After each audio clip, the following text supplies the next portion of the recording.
part of me. It's made me who I am now. I'm Robert De Niro. Join me for 9/11, 10 years later.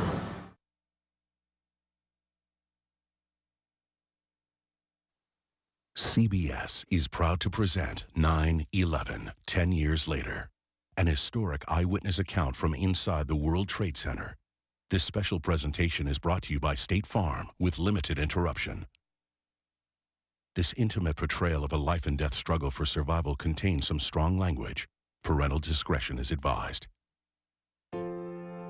On this 10-year anniversary of September 11th, there is pain and remembrance in the images that will never diminish. Yet there is also a sense of resolve, of renewal, and of hope. For those whose loved ones were innocent victims and selfless heroes in New York City, in Shanksville, Pennsylvania, and in our nation's capital, the loss remains deep and unyielding. To their families and to the courageous survivors, we offer our thoughts, our prayers, and our support.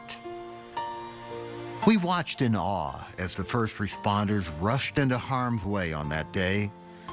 We salute their heroism, and we also have profound gratitude for those dedicated emergency workers who even tonight stand at the ready.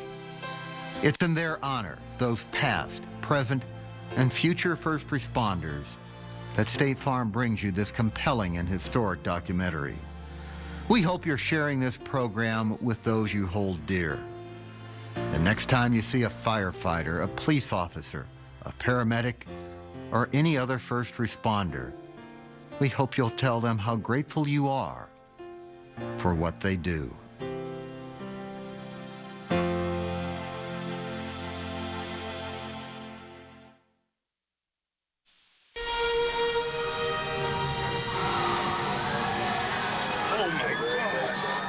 Tonight, a new chapter in the most important story of our time. World Trade Center, we took a hit on that last explosion. One firehouse. We gotta get everybody out. Let's go. Three filmmakers. I saw the second one hit the other tower. In a place few have ever seen. Battalion 1, Division 1, where are you, Steve? On a day you'll never forget. Command post from Tower 1, evacuate the building. 9/11.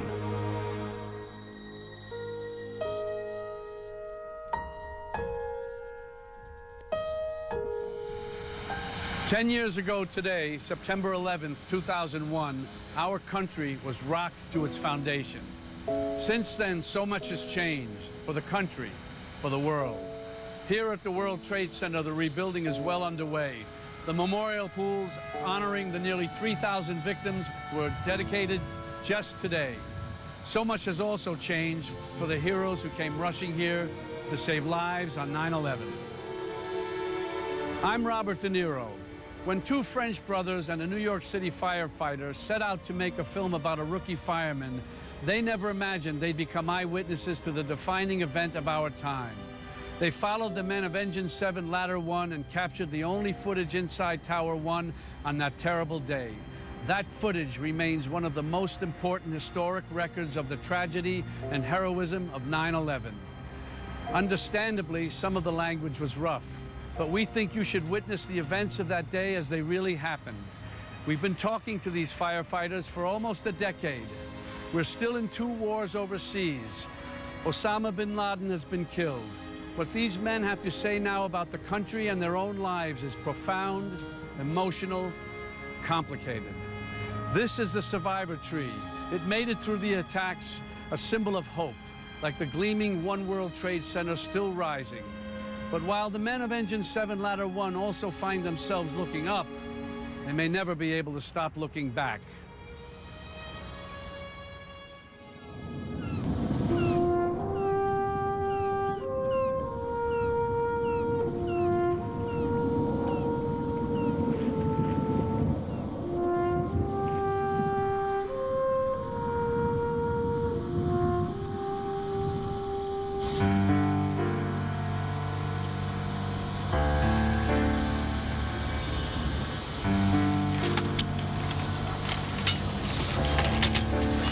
awesome. When you work in a firehouse 7 blocks from the 2 tallest buildings in New York, you get to know every step, every staircase, every story. Morning, Jim. Couldn't get too close to that razor blade. I'm James Hanlon. I'm a filmmaker and was a New York City firefighter at Ladder 1, downtown.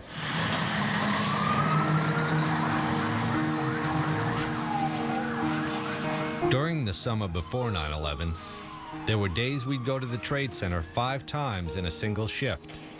10-4, we're going to also send you some help. My point is, we knew those towers as well as anybody. But nobody expected September 11th.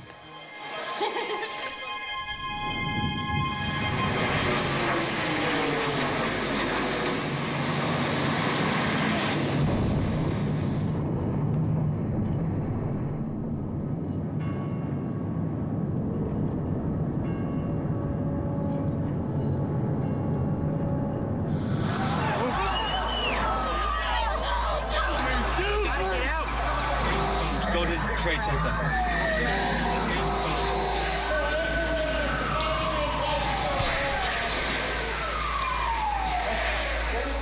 On that day, guys from my firehouse, my best friends, were some of the first firefighters into Tower 1 after the plane hit.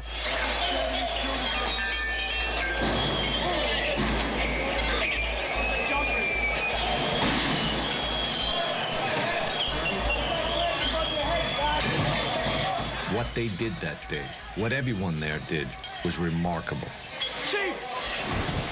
And almost as remarkable, it was captured on videotape, inside the tower, beginning to end.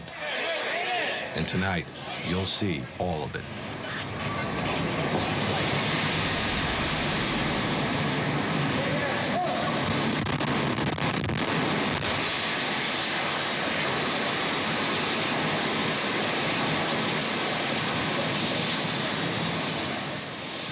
The tape was shot by 2 brothers, Jules and Gideon Naudet.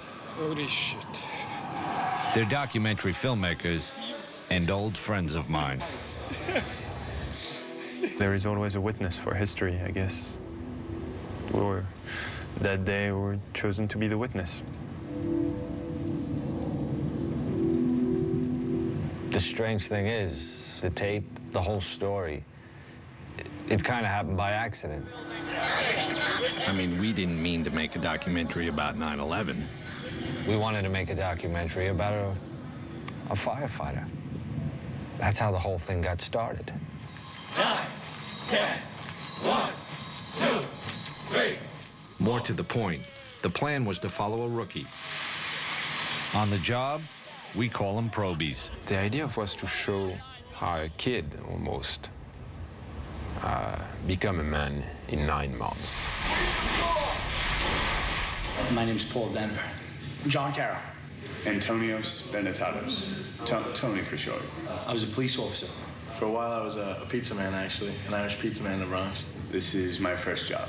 It sounds kind of cheesy, but I always kind of wanted to be a hero, and this is really the only thing you could do that you can do that. Immediately, we're like, okay, this is the kid. This is the kid. Let's go. We got Tony assigned to my firehouse, one of the biggest in the city. It's Ladder 1, plus a whole other company, Engine 7. They're guys who fought some of the worst fires you can imagine. What's up with that shirt? What's the matter? Soon, they'd face the unthinkable. Question was, would Tony be ready? I'm terrified. This is what I want to do, but it's scary. You know, I'm still worried about how I'm going to actually react when there's fire flying over my head. Thing is, when you're a probie, what you're supposed to do, We gotta do the sheets. We change the sheets in the mornings. is pretty much everything. More news and traffic coming up. It's 6:22.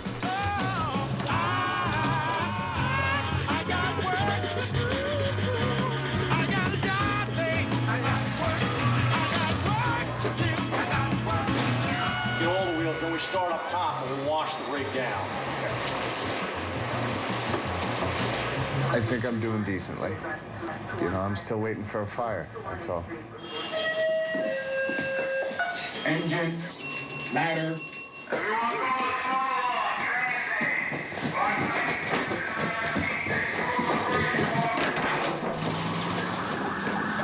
Should we grab that big long thing from the back too?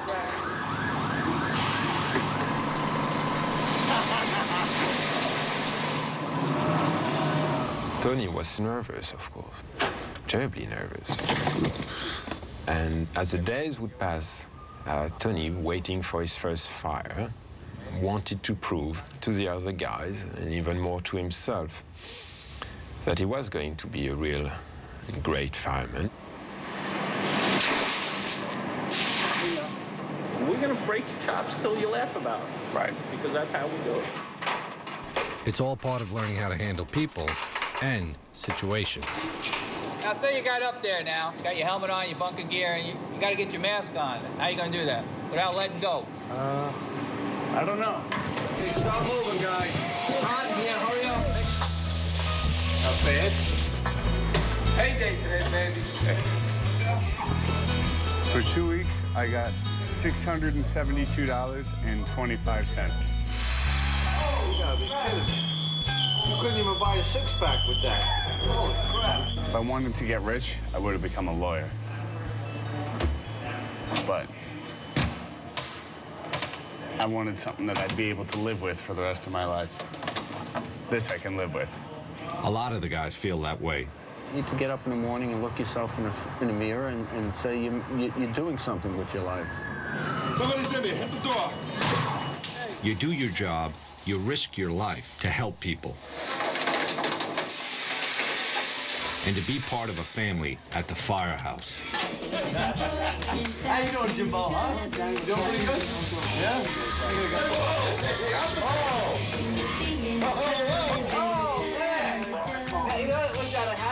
It's been 4 weeks, I think, 5 weeks, something like that. And I'm still no fire. But it'll come. Probably when I'm asleep and not ready for it. That's when it'll come. It's 2:30 in the morning, bro. You can sleep. You can. All right. Trust me. When the alarm goes off, they'll come and get you. Okay.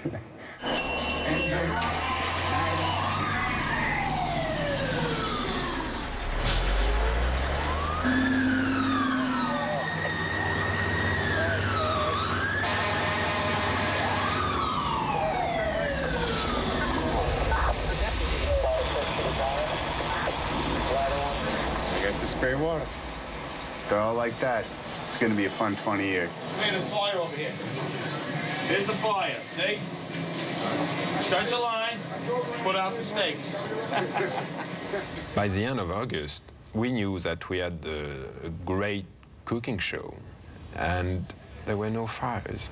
But every time we would talk with some of the senior guys, they always told us, well, be careful what you wish for. I didn't see anything on the bridge. I think we're all banged up.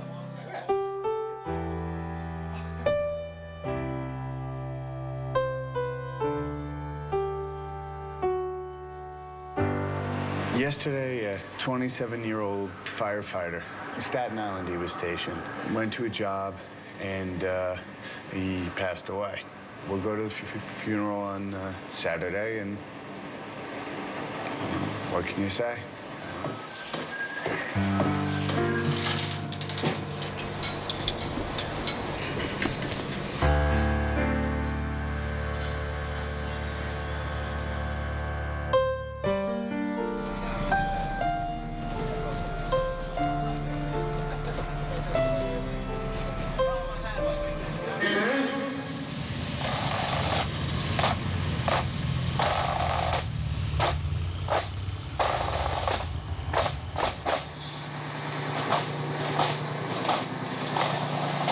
At the time, we didn't think there could be anything worse than losing a single firefighter.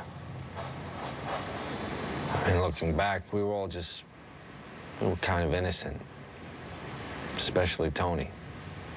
A bunch of the guys were talking about what different parts usually get them at the funeral. When the coffin went past, that was That was a little rough. I don't know. I hope it's my last one.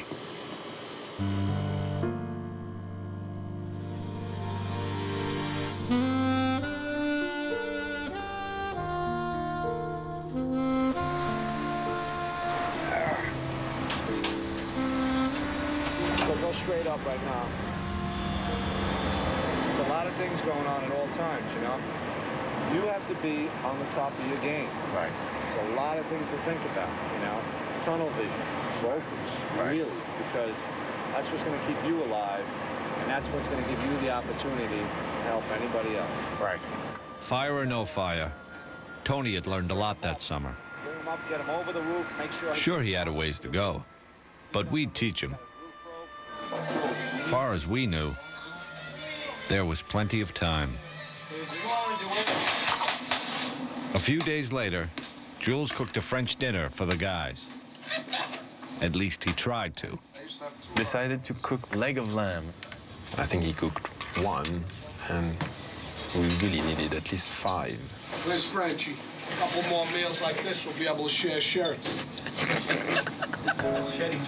We stayed up late, just telling jokes and busting chops. This is the best part of the meat.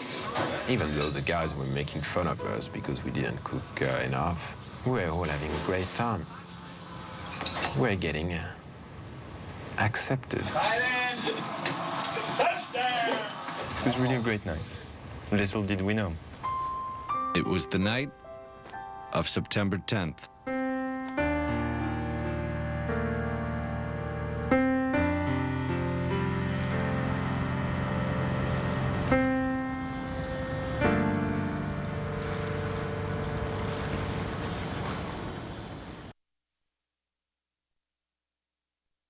This intimate portrayal of a life and death struggle for survival contains some strong language. Parental discretion is advised.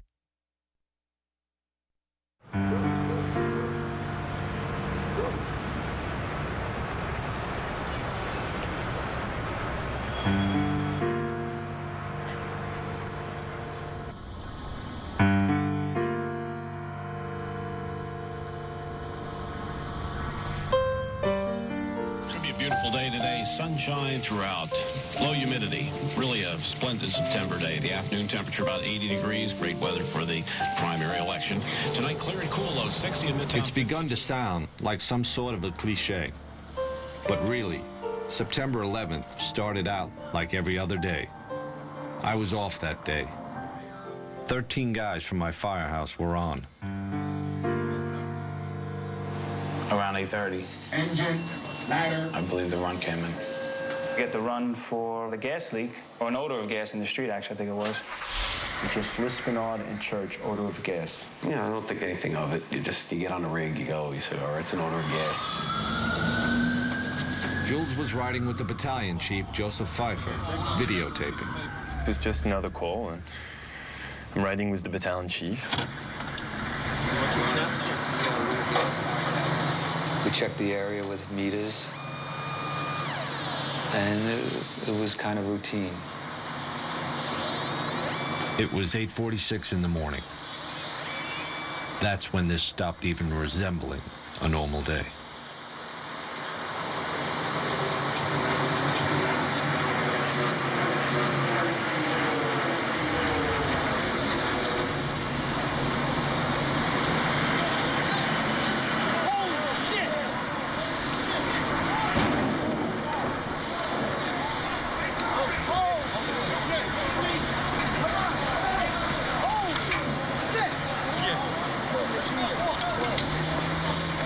Right then and there, I knew that this was going to be the worst day of my life as a firefighter. Go to the Trade Center.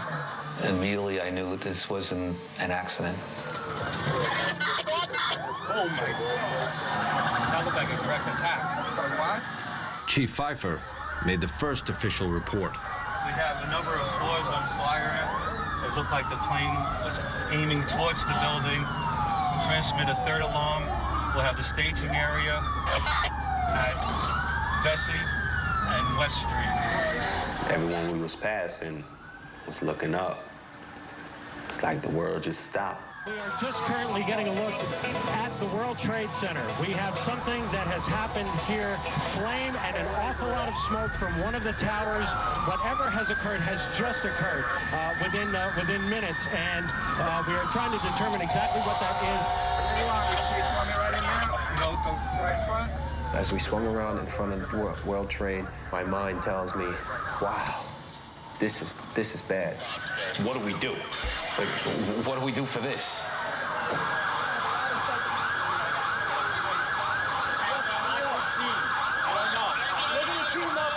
We park right under the awning of One World Trade Center.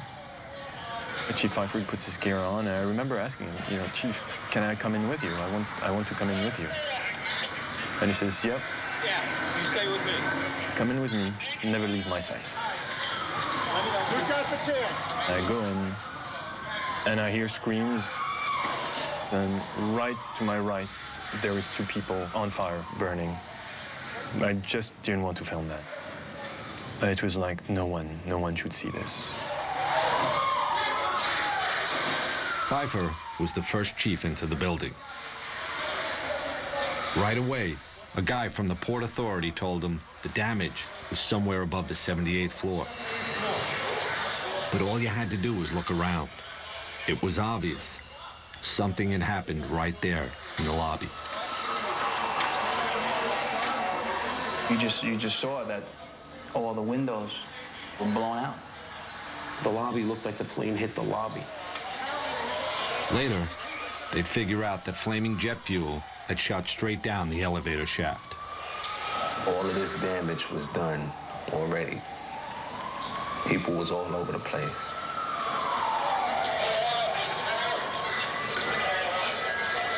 So you knew it was going to be worse when we got upstairs. Flames are shooting out.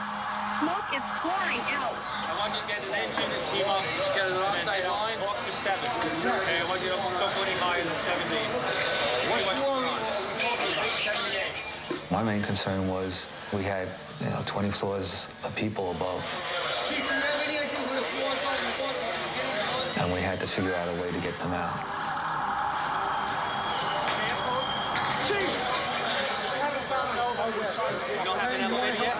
As it turned out, we had no usable elevators.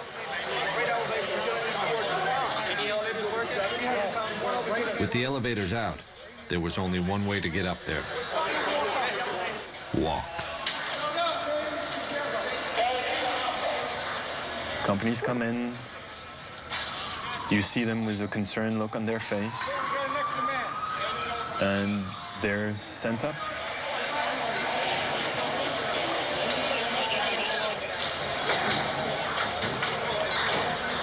A firefighter in full gear, carrying 60-something pounds of hose and equipment. Takes about a minute to climb one flight of stairs. These guys were looking at 80 stories just to get there. Then they'd start working. I felt the mood that we were going to put the fire out. Everyone seemed to be confident. I know I was. You basically looked at it and said, okay, we got 10, 20 stories of fire. We'll deal with it. We'll get up there. We'll get to it. There are fire crews just screaming into this area from every conceivable direction. By this time, some of the top chiefs in the department had joined Chief Pfeiffer, running the command post, sending guys upstairs. One of the men who went up was Lieutenant Kevin Pfeiffer. He was in charge of Engine 33 and was the chief's brother. I just remember we both looked at each other, said a few words, but it was more the look with a real concern that this was going to be something tough. It's going to be a tough job. It's going to be a long job. They'll put it out. That's what they do. The last time Jules had seen his brother was an hour ago. at the firehouse. Far as Jules knew, Gideon had followed Tony, the probie, into the tower. So for me, my brother is going up the stairs. It turns out, Gideon was with Tony. Engine 7, ladder 1. This is firefighter Bernatados. But Tony was still at the firehouse. No, I was off duty. And now he'd been ordered to stay there. Everybody's been recalled. All available units must come back to the firehouse. While Tony tried to keep up with the phones, This is firefighter Bernatados. Gideon took his camera and started walking down towards the trade center. He was sure his brother was inside, and he wanted to get to him. What really sticks in my mind is passing by the people and filming them and filming their astonishment. And remember tilting the camera back and forth between the people and the tower in front of me.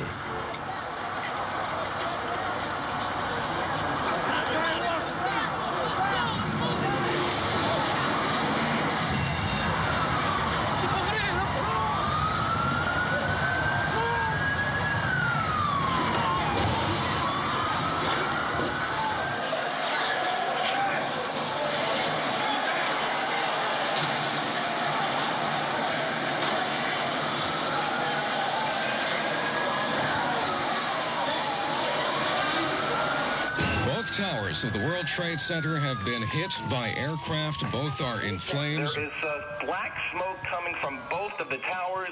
It's a horrific scene here. Mayday. There were two planes. I saw the second one hit. It hit the other tower. All we knew was that a second plane hit, and we had a lot of people trapped.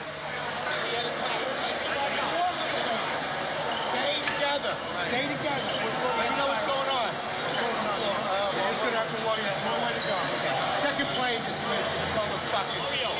All right. Now the Chiefs would have to set up a whole other operation over in Tower 2. I'm going to send him up. I can go Chief up there.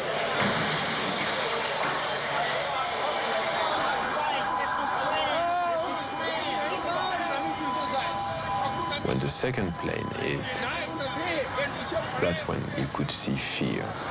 Both of them are on fire. You could see it in everybody's eye.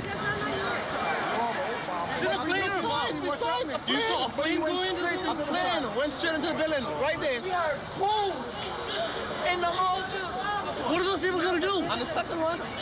All the elevators are blocked out. Yeah. Well, the staircases must still be, right?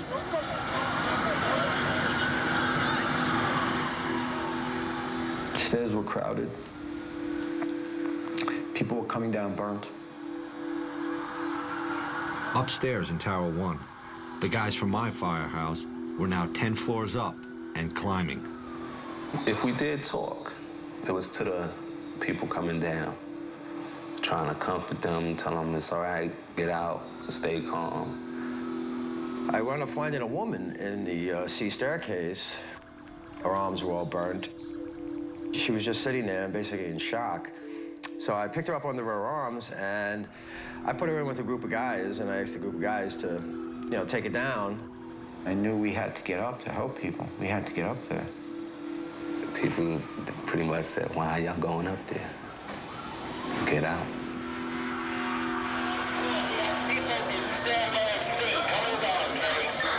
Their concern was to get everybody out. That was the key. As much people out as possible.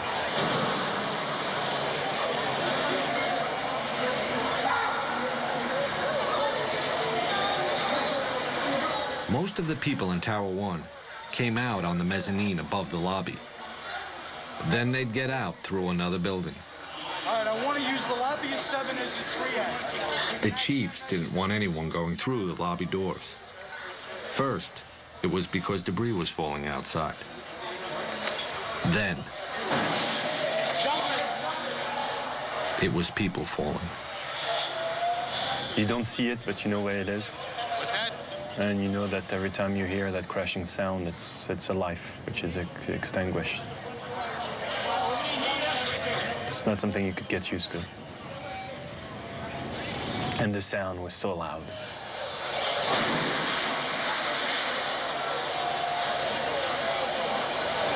I just remember looking up, thinking, how bad is it up there that the better option is to jump?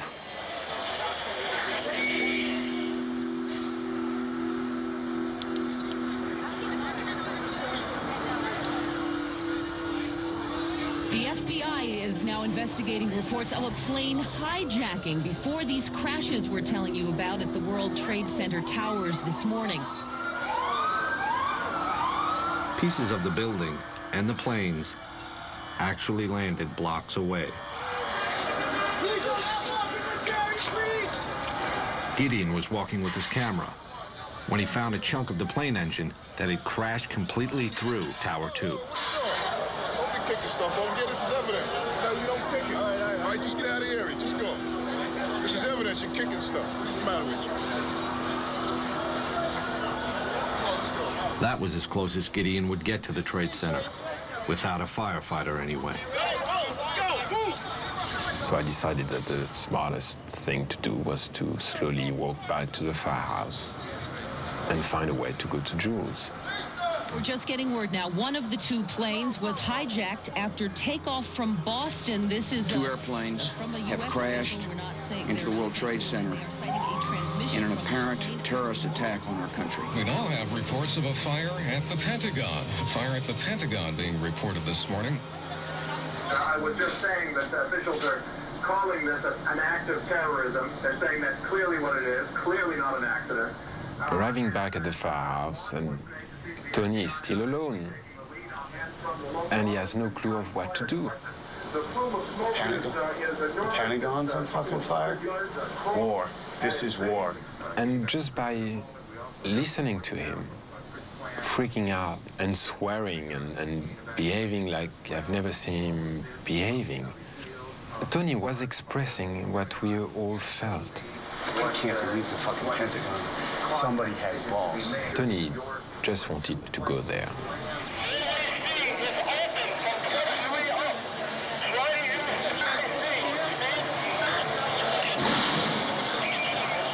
In the lobby, the chiefs were trying to run the largest rescue operation any of them had ever seen. You got a phone that's working?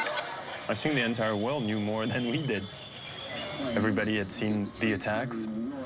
Everybody had seen the tower burning. De New York, un avion s'est encastré dans une des deux. Had seen the Pentagon. For us, we didn't have a clue. Port Authority, police, and the military. And I need that done now. On top of everything else, just talking to the guys in the stairwells was tough. Fort David to Battalion 7. The tower's internal communication setup had been knocked out by the crash. That left fire department radios. Suddenly, you have hundreds and hundreds of firefighters that have radios.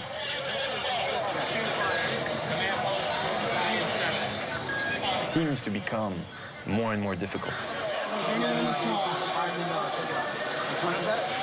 Is there anyone in this car?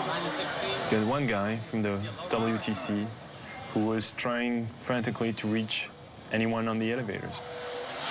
69 car. Anyone in this car? Oh, is there anyone in this car? And going through the list, Hello, is there anyone in this car? and there's about 98 elevators in the World Trade Center. If you can't speak, kick In the middle of all this, suddenly an elevator opens up. And you see people not having a clue of what's going on, because they've been stuck in there since the first plane hit.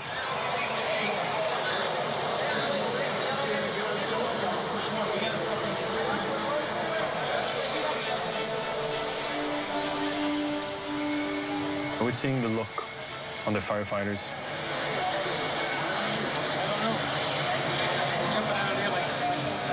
It was not fear, it was what's going on.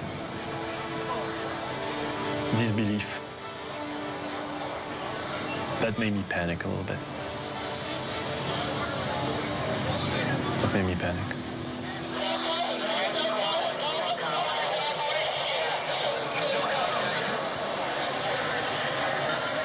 It was the first time I had seen Father Judge, the chaplain, as he's called.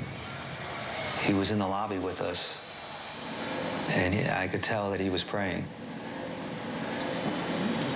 You know, Father Judd, he would at least make eye contact with you and kind of give you a reassuring look. That wasn't occurring, almost like he knew that this was not good.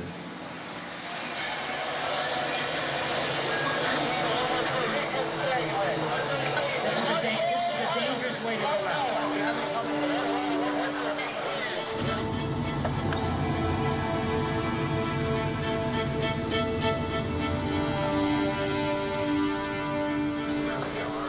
Back at the firehouse, What's up? off-duty guys were starting to show up.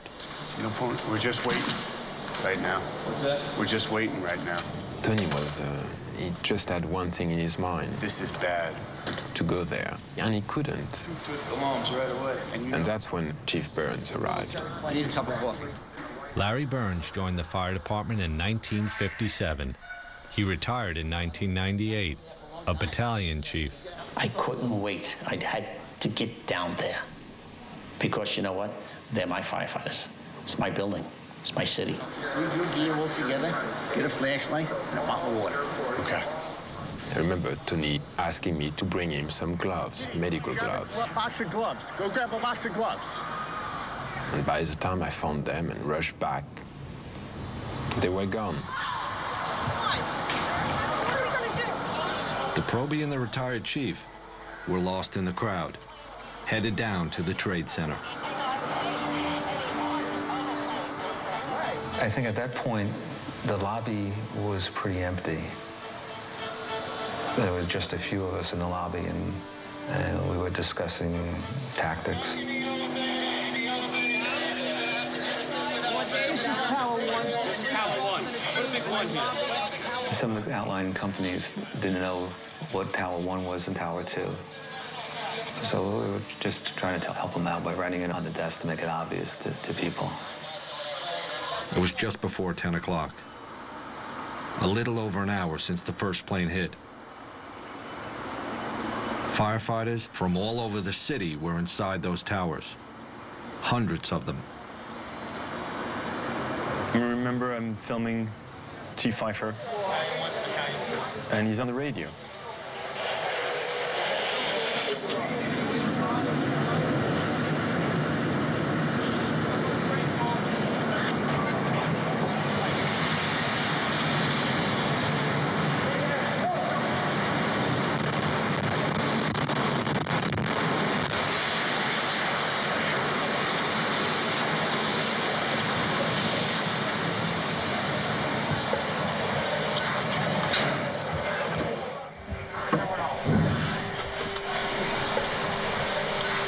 Situation that started bad just gets worse and worse and worse.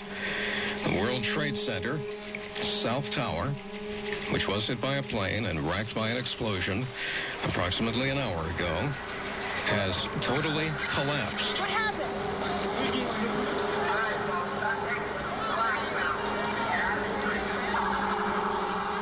If you're just joining us this morning, you're in for a horrific surprise. The scene here is just one right out of one of the movies you would see in Hollywood. People walking around with cell phones in tears, holding their heads, looking up at what's left of the World Trade Center, and just shaking their heads in disbelief. Out on the street, everyone knew what just happened. The South Tower was gone. They saw it collapse and ran.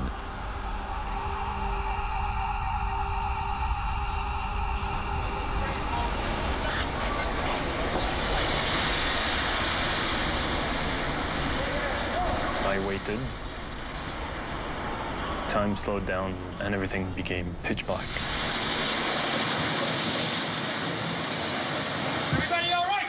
Yeah, I'm okay. How's the way out of here? And then realized, okay, I'm not dead. Yeah, right here. So let's turn on my floodlight on top of my camera. All right, come on down this way. Yeah, let's get out the way we came in. Okay. Come on back. Everybody down. Inside the Trade Center, all Jules and Chief Pfeiffer knew, Yeah, right here. all anyone knew, was that something had gone terribly wrong. They asked me, you with the light, help us out. We gotta get everybody So it was pointing my light wherever they needed. Where's Chief Cowan?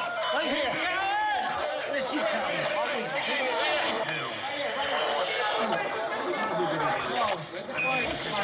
I remember seeing Chief Pfeiffer. Command post from Tower 1. To all units. Evacuate the building. Command post to all units. He gave it right away, very calm, didn't wait. And it was, for him, it was a precaution. It was, okay, something wrong is happening. Let's get everybody out. Where's that flashlight? From the tone of his voice, I knew that it was no normal thing. I knew it was time to leave. I remember saying to the guys, well, we're on our own now. And for the first time, I looked in someone else's eyes and saw fear. Which you don't see with the firemen. We orderly evacuated. It was such a long walk, 21, 17, 16, 15, 14, 13. And I was going down the stairs. I can remember a fireman resting on the landing and telling them, we've heard a mayday, get out of the building. And, I don't think a lot of them, I know for a fact, did not take it serious. Sarge? Come on. I was not even consciously filming. I was just had my camera by my side and pointing the light wherever they needed my light to actually help someone. And then I realized it was Father Judge. Hey guys, here we need a hand here. We saw him lying at the base of the escalator where we were. And I removed his white collar and I opened up his shirt. And I remember checking for his pulse and realizing at that time he was gone. All right, we got 4 guys. Top of the escalator. Top of the escalator. Top of the escalator.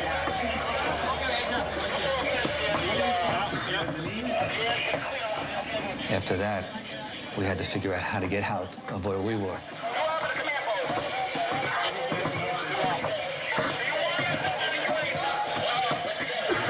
Because if you go out this way, right where we are now, people are still jumping, debris still falling, and it's too dangerous. You cannot go out this way. From World Trade Center, we took a hit on that last explosion. Which way?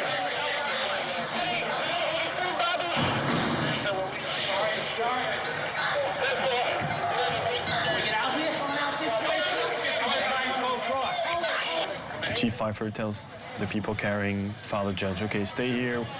Which way? I told him that I'll be back and wait here and I'll see if the bridge is still here. Chief Pfeiffer went to check one of the footbridges leading out of the Trade Center. If it was still standing, it'd be their best way out.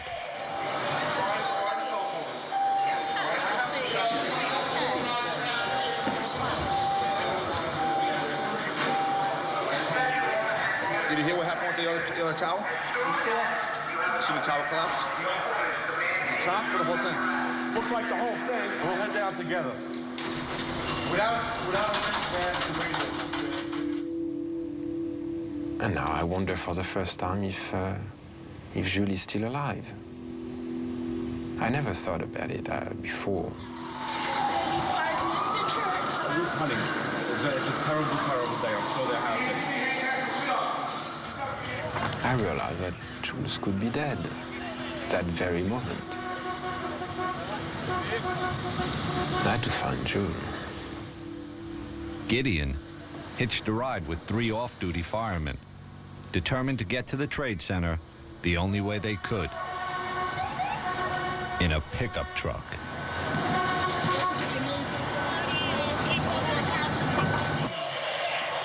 You shouldn't have even come in here, man.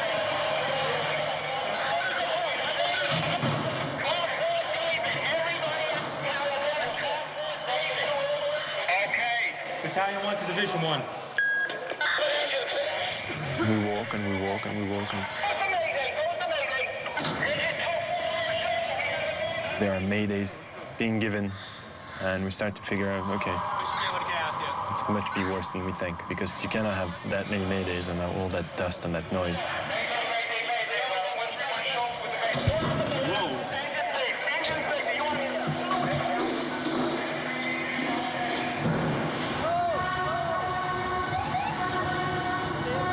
That's when I felt the danger for the first time. It was all around you. I mean, every single cell of your body was telling you, you should not be here.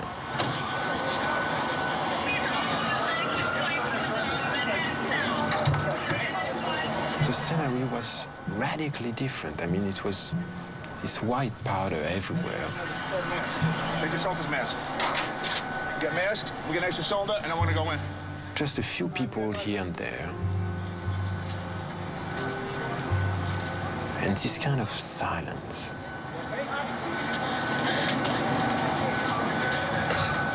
You have ambulances straight down.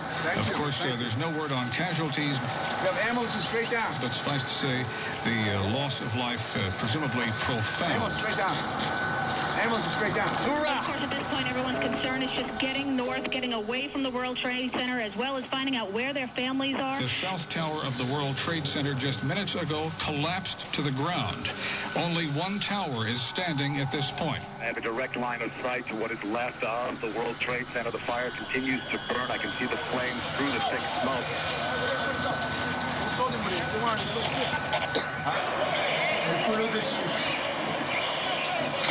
By this time, Chief Pfeiffer had found a safe exit and tried to radio the men in the lobby. No answer. So we walked across the bridge back towards the Trade Center. I'm still trying to call on the radio and not getting through.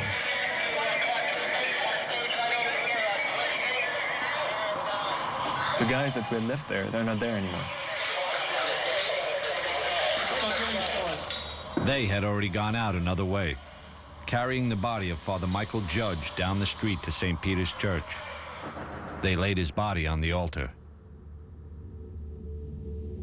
Father Mike's death certificate is number 00001, the first official casualty of the attacks.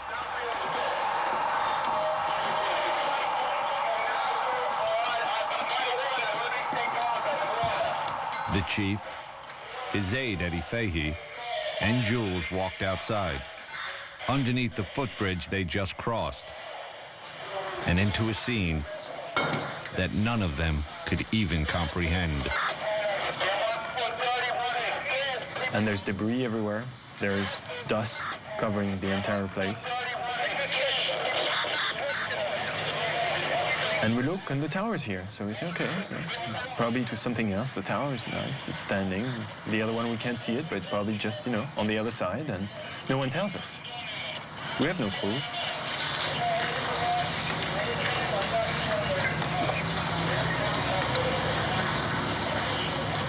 So we walk north. Just trying to figure out what took place here, and then try to gain some control. And then was it just a sense that this wasn't a good place to stay.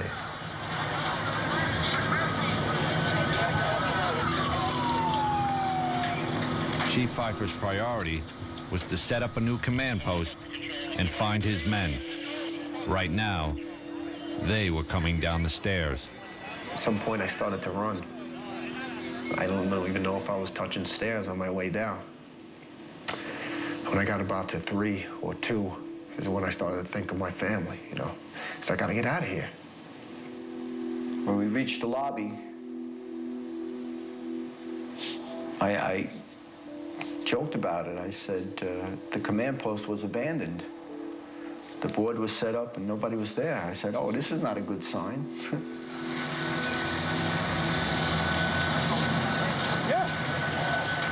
I knew there was nothing I could really do. I mean, I was not a fireman. But as a cameraman, yes, there was something I could do. And it was to document what was happening.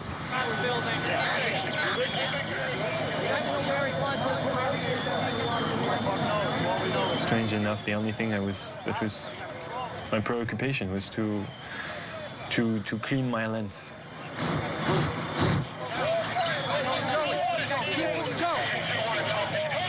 Jules was with Chief Pfeiffer, who was plotting his next move. The firefighters from my house had reached the lobby and scattered. You know, kind of walking at this point. We knew we were out of the building, felt we were safe. Unfortunately, there were people jumping out of windows. You could see them hitting the ground all around you, debris hitting the ground. Get yourself accounted for with Chief Corey down at staging. Let's move. Come on, officers. Basically, everybody was standing right in the shadow of Tower 1. It was 10:28 in the morning. And this huge roar.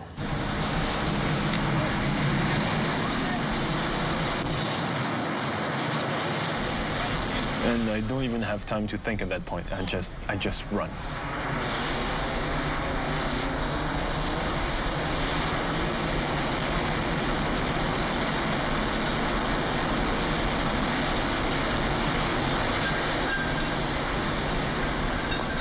Then I feel someone jumping on top of me, and then the dust.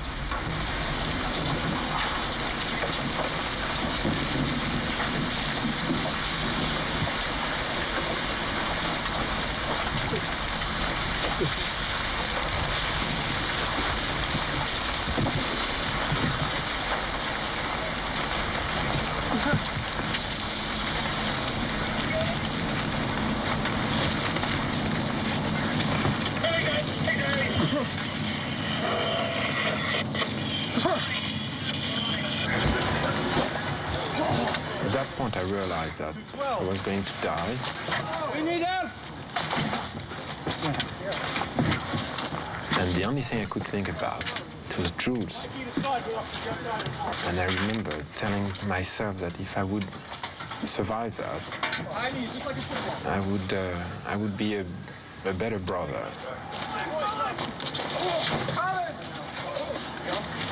Let's go before the car blow up! Come, keep this way!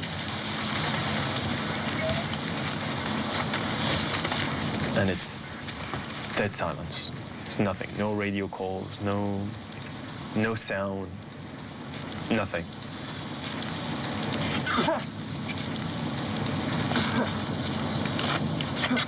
And I feel the person who was on top of me get up.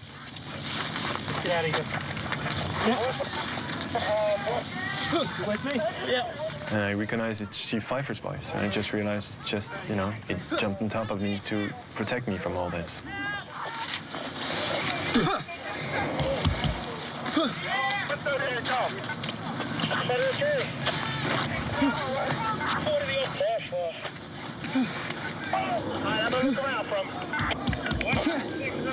Chief Pfeiffer said, okay, let's go now. And we get up. The dust starts to clear because the wind was blowing in the opposite direction.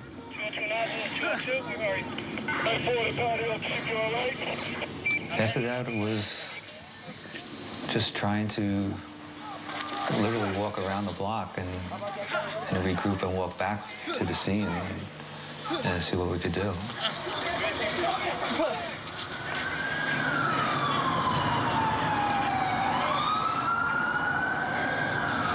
Holy shit. It was the most surreal scene I have ever seen. I cannot describe what took place.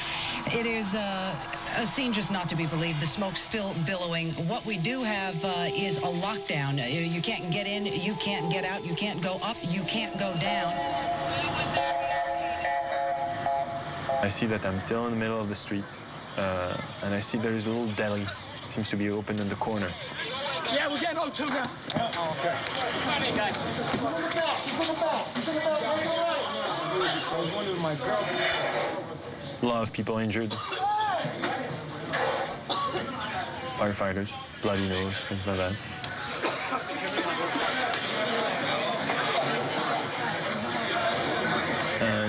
it hits me, but now where is my brother?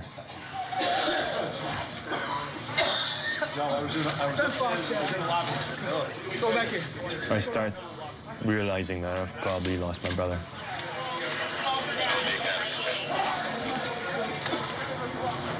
So I try to go back to the World Trade Center. I need to go find my brother. Where are the guys? I have no idea. I was with Chip Pfeiffer. And I'm in the middle of the street walking, and a cop approached me and says, you know, who are you with? I'm with the chief of Battalion 1. Oh, you're Battalion 1? You got ID? I don't have ID. I have my letter from the commissioner. Take your letter and your camera and get out of here. All right? Go. So I go back up, walk north, not really knowing where I'm going. No, they're making a documentary on the fire department. Come on, this ain't fucking Disneyland. Let's go. And after a while, I said, you know, there's nothing I can do here. I need to go back to the firehouse. Maybe they'll have some news, and maybe he's already back there. But at that point, I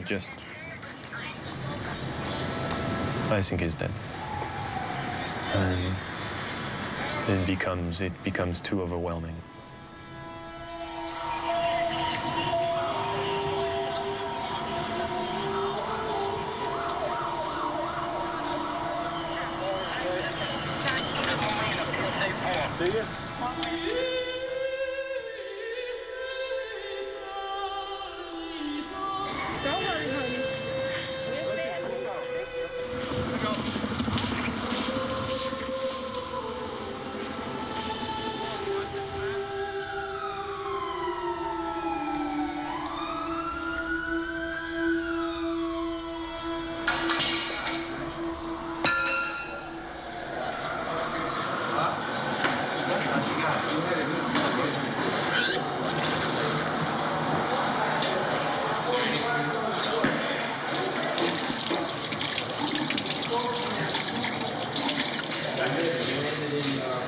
It's not easy being a survivor. Little to little, the guys started to come back, one by one. I can't explain why I'm here and there's so many dead. Very emotional. A lot of guys are crying. So many thoughts and emotions. The way we left out, we were in one. Two fell first, and then they told us to get out. Two fell first? Two fell first. Yeah. I can't figure this out. One didn't fall first. That's why they were getting us out. We got to call our loved ones, tell them we were okay. He was fucking sick. But we just got out. We had just got out. I got 2 blocks, and I'm like, I'm still not far enough. I got to run with this thing. You know, you just needed to be with the guys, you know. I couldn't get back in. Let me off. I was never so glad to see firemen in my life. It was a great thing to know that people were surviving this. I thought you guys were dead.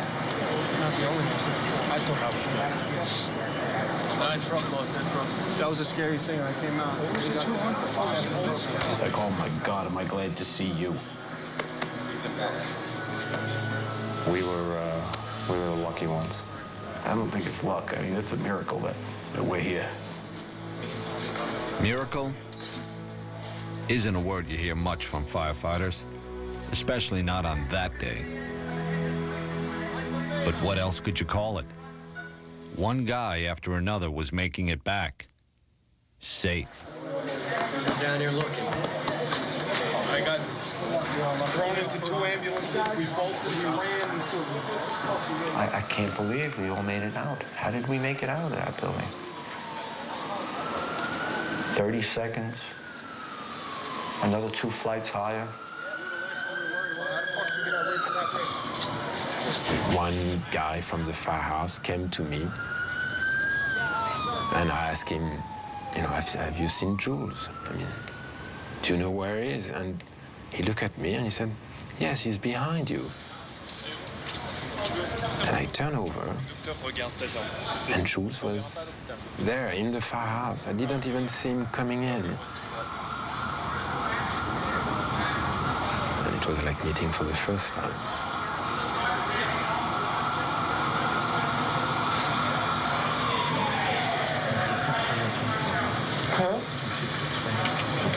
Et moi, après, j'étais en vie, je savais pas si tu étais dans le camion, et je les voyais pas au début.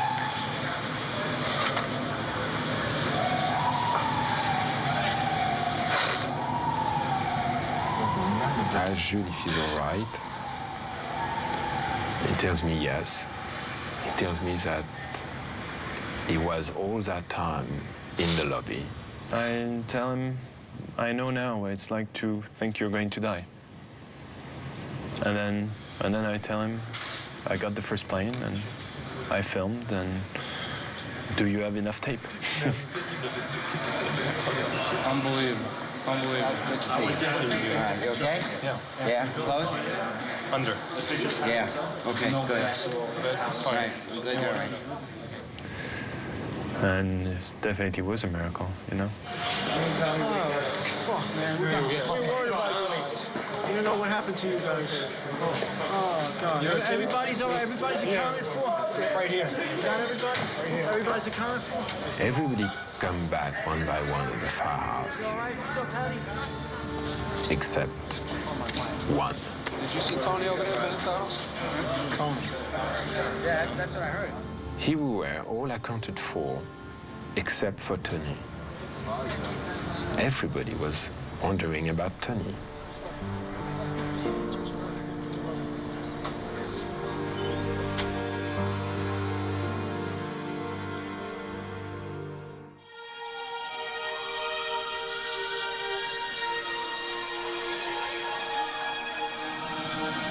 There is not anything recognizable of what were the two trade towers, nothing standing out from those clouds of dust at this time.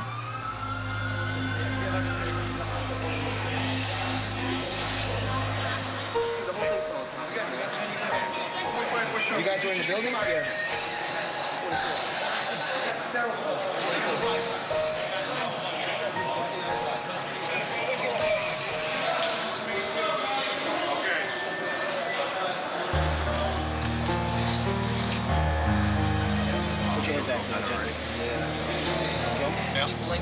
Oh, that day changed everything. I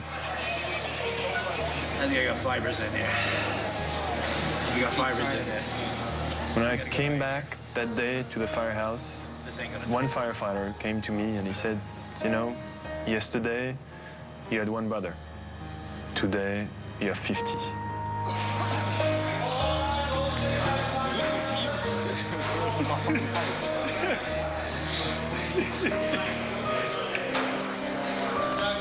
It's hard to even describe the emotions in the firehouse that day.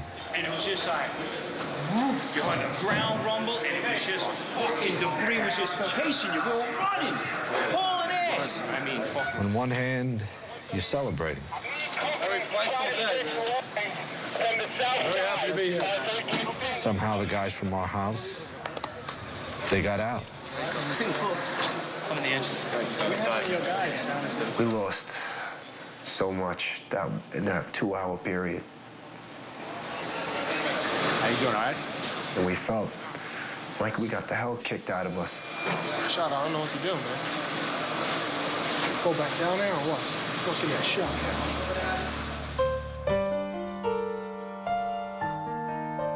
At the same time, we knew hundreds of firefighters, thousands of people had to have died in those towers. And every hour that passed, we were more certain Tony Benetados was one of them.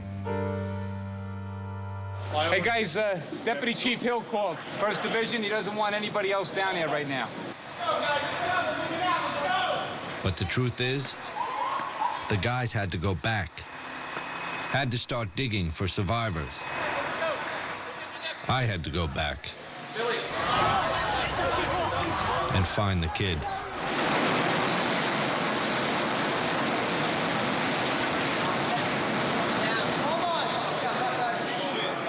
It's gone, man. 17 down? I got down there just as 7 World Trade finally collapsed. Hey, Rick, they've been going live with you the whole time. No sign of Tony anywhere. It had to be almost 6 o'clock, 9 hours after everything started. Hey, Benetados! that Tony just walked in. I walked in like a daze, and they were all like, hey, it's Benetados, you're all right. What's wrong with your hand? Anything? No. No? How you doing? You okay? Yeah, I'm all right. What happened on your end? I was in the building. Were you? Is everyone from the house? Everyone? Everybody's accounted for. And I just asked, did everyone get back? And they were like, yeah. That felt pretty good. I left here right after the first collapse. Turns out, Tony had been with Larry Burns the whole time, the probie and the retired chief. They were right there when Tower 1 came down. I checked all the rigs. There were rigs crushed, paramedic trucks covered with rubble, flipped, fires burning everywhere, huge fires. That whole day, I just searched through rubble, lifting things up, checking underneath. It was hard for him. Just very hard for him.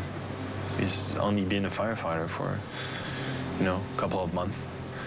But he proved himself that day to all the guys,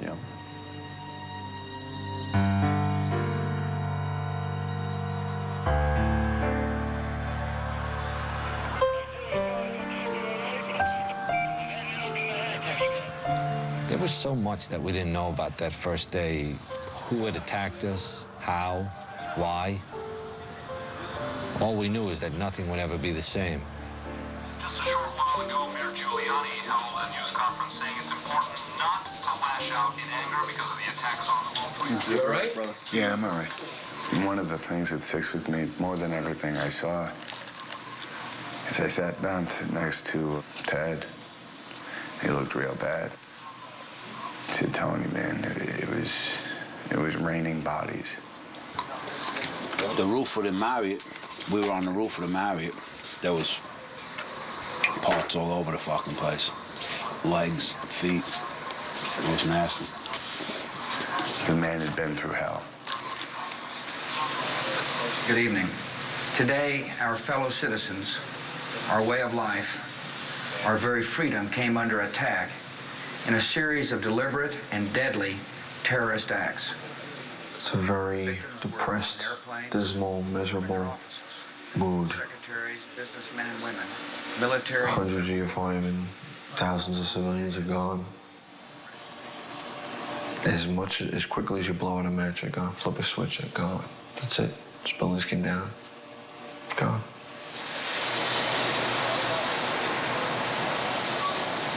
It's hard to believe they're not there. They're not there. It did happen, right?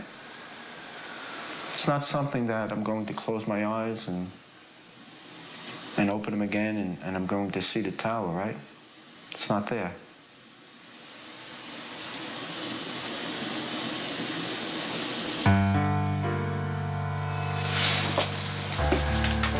Around midnight, we sent Tony up to lower the flag to half-mast again.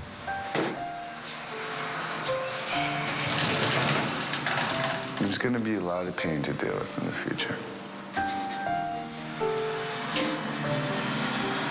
A lot of guys, we all lost friends and family.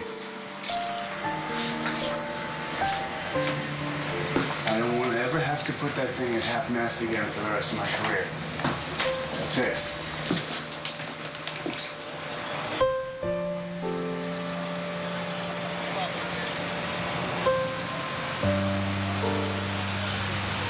Until the recall ends, it's 24 on, 24 off, 24 on, 24 off. We got word that we'd start digging in the morning. Some of the guys with wives and kids went home, just for a few hours. They knew it might be days before they'd see their families again.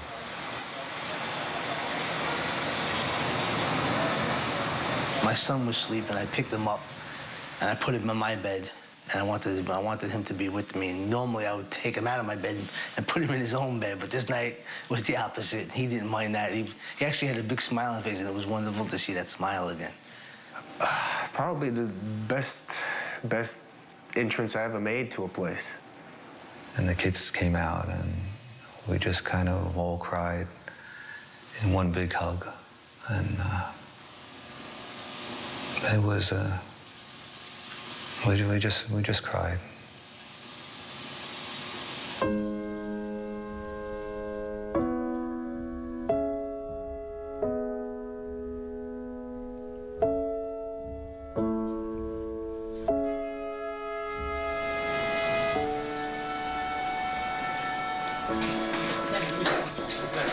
Oh, I got put 2 there, right here.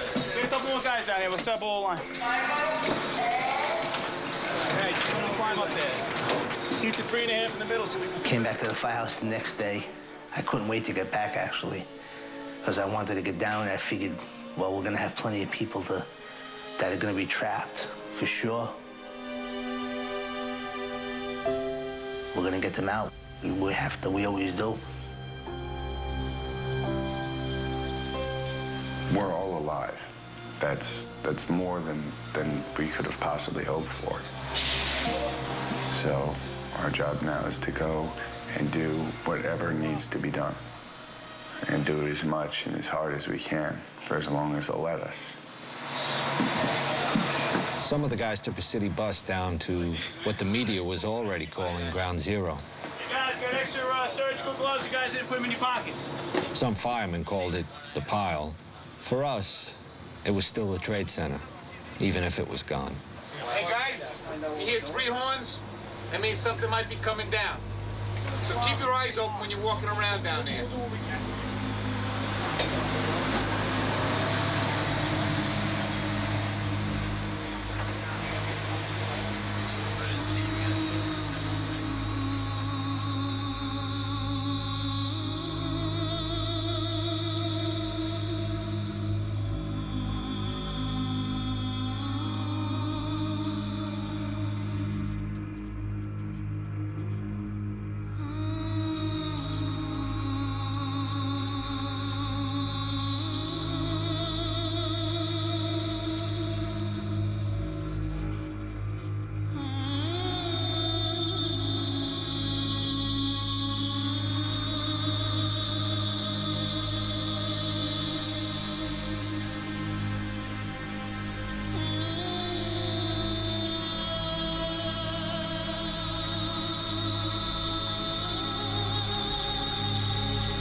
And I just realized something that I always wanted to deny, is how evil can be.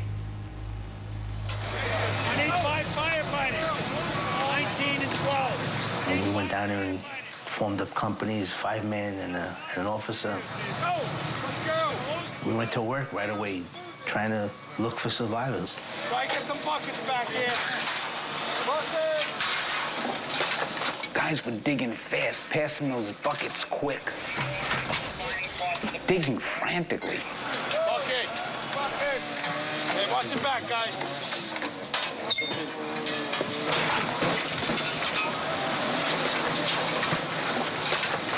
We'd be digging, and all of a sudden, everybody would say, quiet.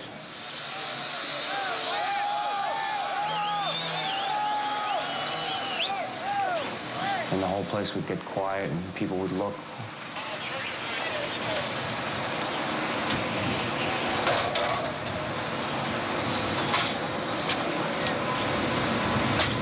Hello? And then slowly they would go back to work and start again. And that's how things went down there.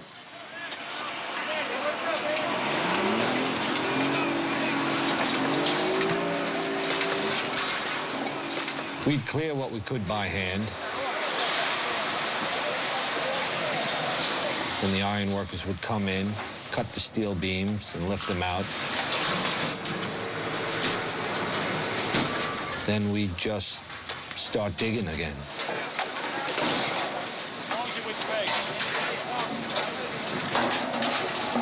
You have two 110-story office buildings.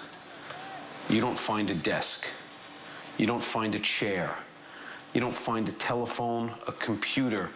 The biggest piece of a telephone I found was half of the keypad, and it was about this big. The building collapsed to dust. How are we supposed to find anybody in this, that there's nothing left of the building?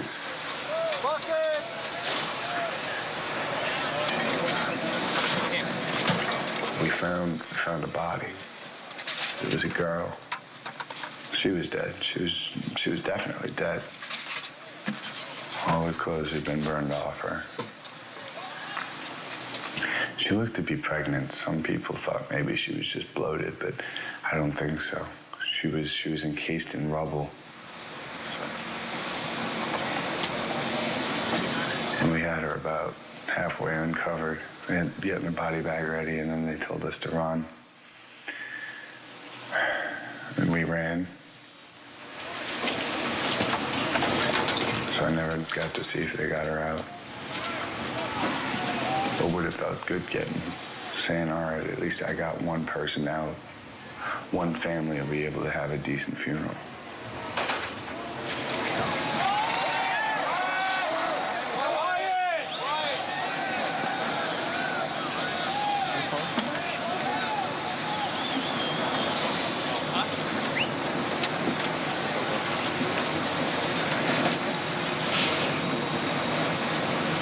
Our first shift was 24 hours, and in all that time, there was one person pulled out alive.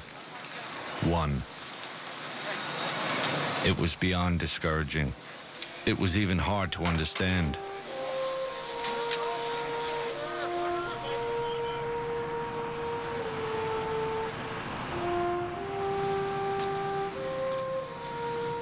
Walking back to the firehouse, people were cheering us, but we sure didn't feel like heroes.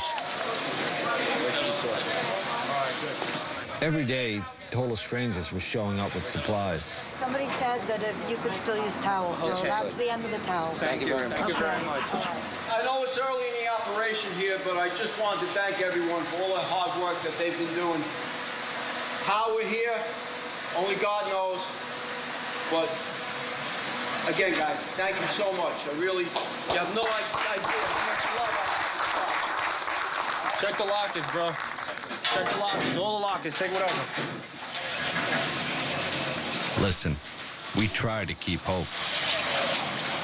But as days turned into weeks, you began to accept. There just wasn't anybody to find.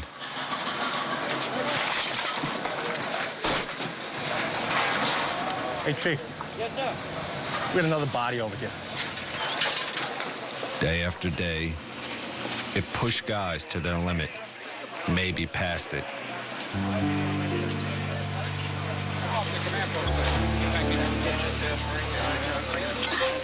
lot of guys don't know if they're going to do the job anymore.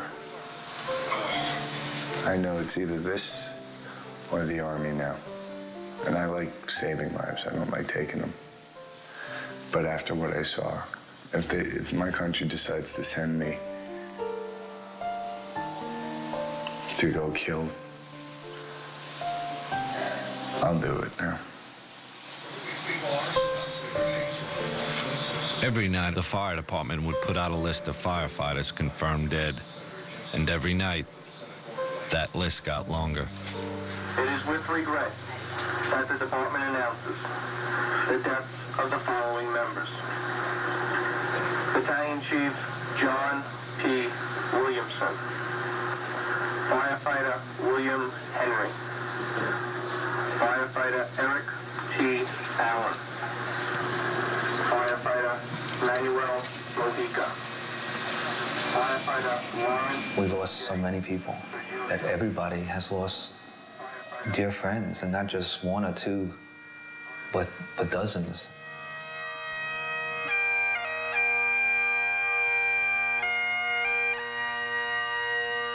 Most days there was a memorial service for some guy you knew. Some days 2 or 3, some days 4.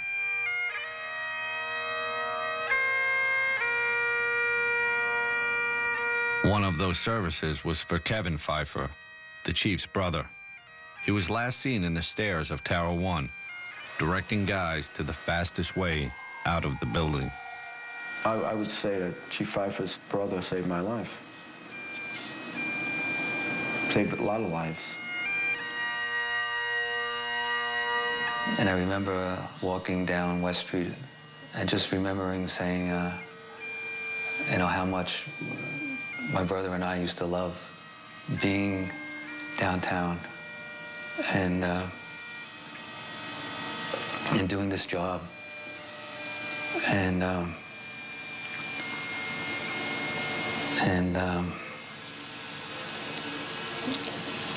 how now I didn't love it anymore.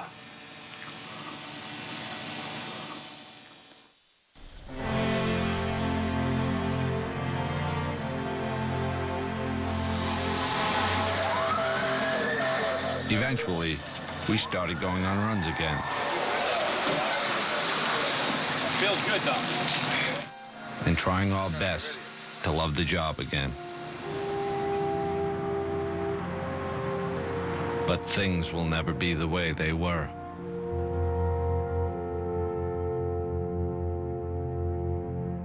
Do you want the new tape? As for Jules and Gideon, it's strange how things work out. In the beginning, they came to me and they said, let's make a documentary about a boy becoming a man during his 9-month probationary period. Turns out Tony became a man in about 9 hours, trying to help out on 9/11. You know how you can tell that? He's not bragging about it. Sent to Bill. We were the only ones on the ticket. Sent to Bill 1075. Do I feel like it's given me more of a sense of self-worth? Yes. Has it made me a man? No. What's a man? I don't think it's so much the severity of an event that alters who you are. I think it's how you interpret it that changes who you are. We keep forgetting how many people were saved on that day. Stay together. Stay together. On 9/11, firefighters saved 20,000 people. To have that much respect for human life, I'm honored. Sometimes I still don't even think I'm worthy. But I am honored to be a fireman.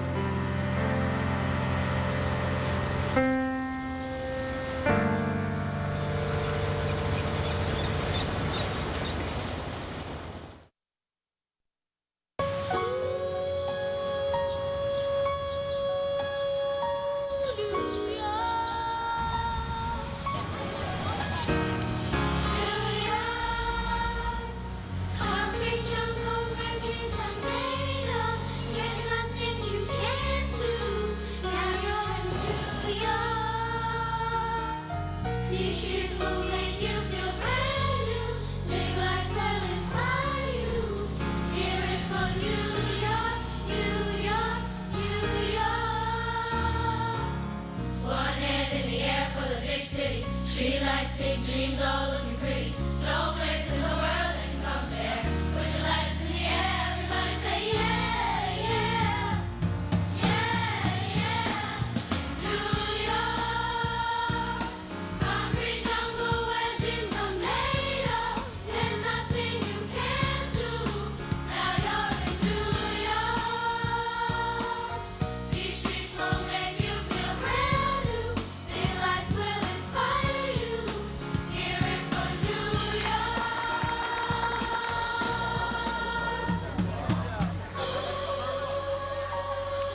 In the very footprints of where the World Trade Center tower stood, the 2 memorial pools were dedicated in front of the families and friends of those who perished. They were our neighbors, our friends, our husbands, wives, brothers, sisters, children, and parents. They were the ones who rushed in to help. And my father, Sebastian Gorky, who I never met because I was in my mom's belly. I love you, Father. Families were able to touch their loved ones, their names, reminding the world who they were and what happened.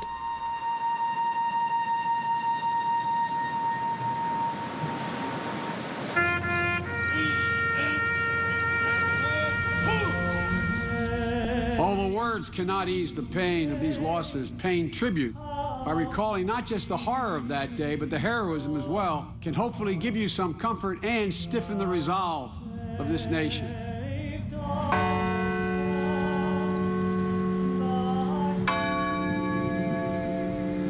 My father, Alan Anthony Bevan. Americans do not live in fear. We live in freedom.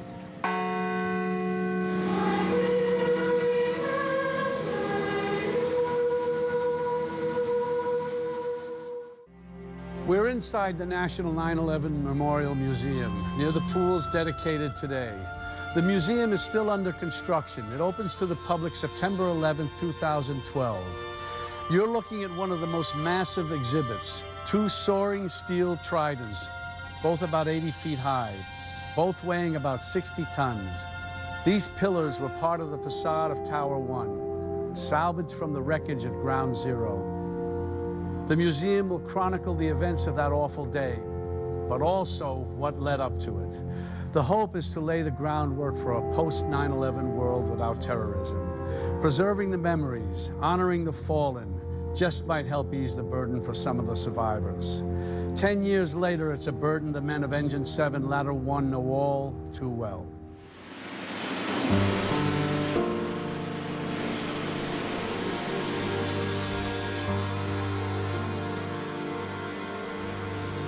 A decade after 9/11, the huge scar in the New York City skyline is finally beginning to heal. It's ever changing down there. New buildings are going up. It's almost like spring. It's sprouting. It's a sign of new life, a sign of time passes and things are being built. This actually helps. I'm happy that work is getting done finally. It took way too long to get started. It should be done already. It's nice to see that they left the footprint of both towers, so it's a sacred ground and people can come and show their respects.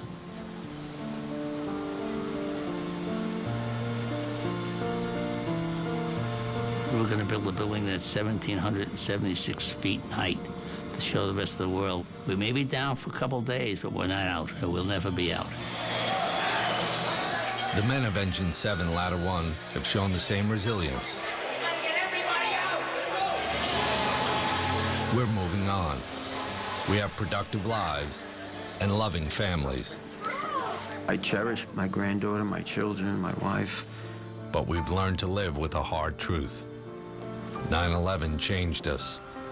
It will always be with us. There were 2 planes. I saw the second one hit. 9/11 is a part of me. It's made me who and what I am now. It's something that will never go away. Around 8:30, I believe the run came in.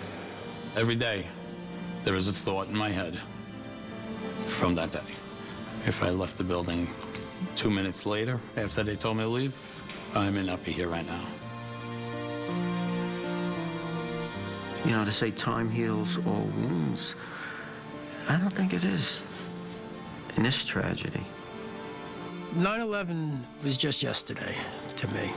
Something could remind me, and it was yesterday. Yesterday. And tomorrow, it'll feel like just yesterday. And the week after, it'll feel like just like yesterday.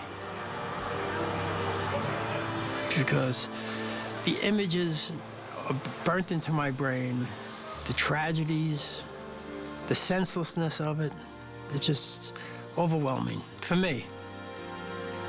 Keep your eyes open when you're walking around down there. Ron Schmutzler, a captain on 9/11, is now a battalion chief in charge of 4 lower Manhattan firehouses, including 7 in 1. It's difficult sometimes working down here, being within the shadow of the Trade Center. I had a lot of friends that I lost down there. I don't think I could ever explain to people what it was like that day.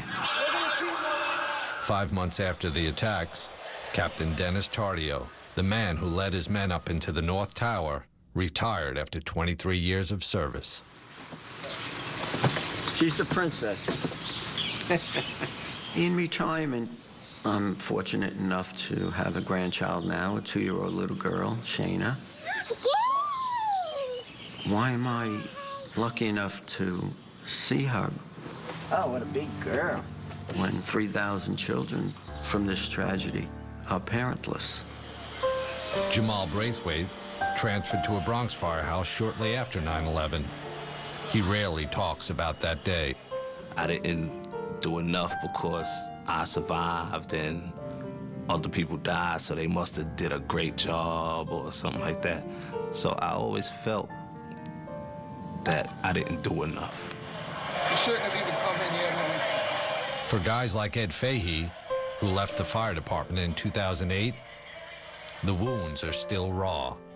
I think about 9/11 every day. I'm not on the fire department no more because of 9/11.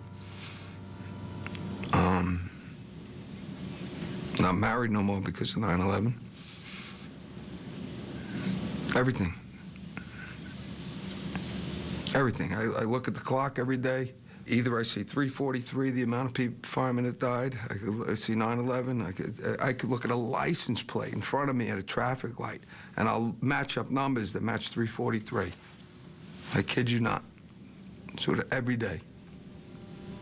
Change everything in my life. But like I said, on the other hand, I'm still here, so I battle with it. That's my life with 9/11. He's not alone. An estimated 10,000 first responders still suffer from survivor's guilt, post-traumatic stress, and chronic depression. Initially, when the fire department offered counseling, I would talk to them and nothing ever got accomplished. So that's when I started just taking care of myself. I definitely started drinking more. I started holding everything in. I won't tell people what's on my mind.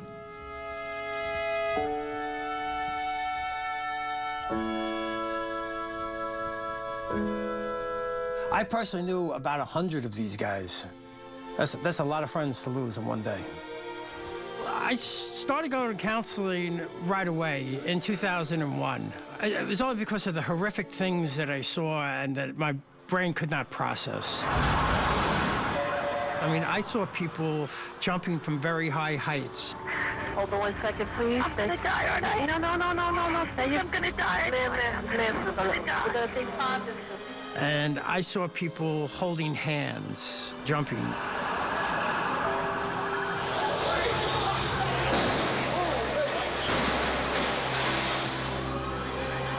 On 9/11, Steve Olson had climbed to the 37th floor of the North Tower when he heard the order to evacuate. He got out of the building with seconds to spare.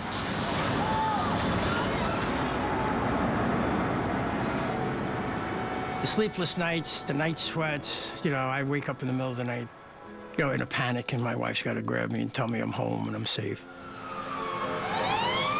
Nearly 6 years after the attacks, Steve narrowly cheated death again when he became trapped in a fire that ripped through the partly demolished Deutsche Bank building, severely damaged on 9/11.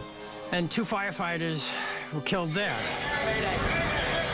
It was Mayday after Mayday after Mayday. The only time I ever heard that many Maydays was on 9/11. I could see the black smoke going over my shoulders and being sucked down in between my legs, which is a bad sign for a firefighter that a flashover is imminent. I just jumped to the scaffolding, and I landed very hard. Badly injured and emotionally shaken, Steve had fought his last fire. After a 20-year career, he retired in 2008. I saw so many firefighters die in the line of duty, and it was taking a psychological toll on me. Our probie on 9/11, Tony Benetatos, is working his way up the ladder and hopes to make lieutenant soon. It was my intent when I got on the job to try to make a difference. He did, with the fire department's Hazmat 1, and later with the decon unit. If there is a terrorist event, you're going to have people who are exposed to toxins and chemicals. Our job is to get those chemicals off the people as quickly as possible. At the firehouse, still a special place for us. Just a few guys from the original crew are left. Time marches on. Sometimes you go there and it's all new faces. You know, you knock on a door and they ask, "Can I help you?" Engine 7 Ladder 1 is sometimes called the Miracle House. Because we didn't lose a single man on 9/11.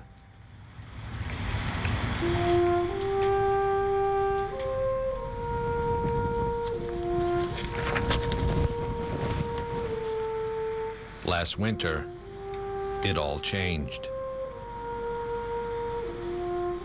Randy Wiebeck, a lieutenant in Ladder 1, and a husband and father of 3, died in March from multiple myeloma, a deadly blood cancer most people get in their 70s and 80s.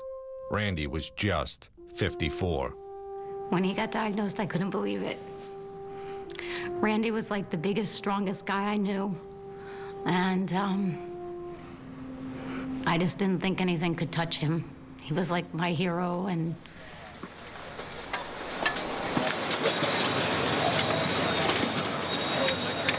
this is Randy, working on the pile. Madeline is convinced her husband of 22 years died as a result of breathing the toxic dust. right from the very beginning, his primary doctor totally believed it was from 9/11 and the toxic fumes and dust and everything that he was in.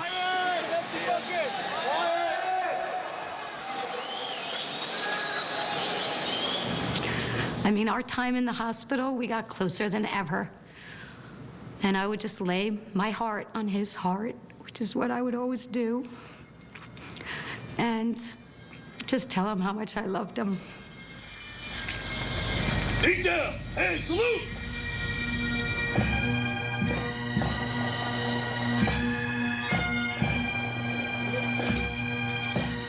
We're going to bury a brave, dedicated man who is loved by all, especially his wife, Madeline, and his children. But we'll do that, and we'll do it with honor.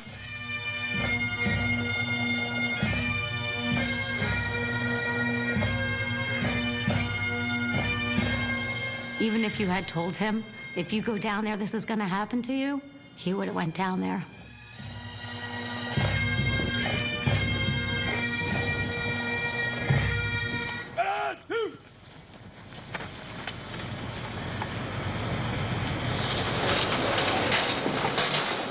Randy worked on the pile with John O'Neill.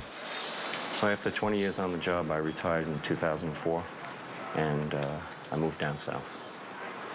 On the 5th anniversary of 9/11, John returned to Ground Zero, a place he had avoided after spending hundreds of hours searching for bodies and clearing debris. When that building fell down, it just took something from me. And I can't say I've gotten it back. I don't want to talk about myself because the people that died that day can't. They can't talk. I wish I could speak for them, but I don't know what to say. In September 2010, John was diagnosed with multiple cancers. He never wanted to talk about how he was sick. He'd say, "Oh, Jimmy, don't worry. I've lived a good life. I got to be a New York City fireman." John O'Neill died in February on Valentine's Day. He was 60 years old.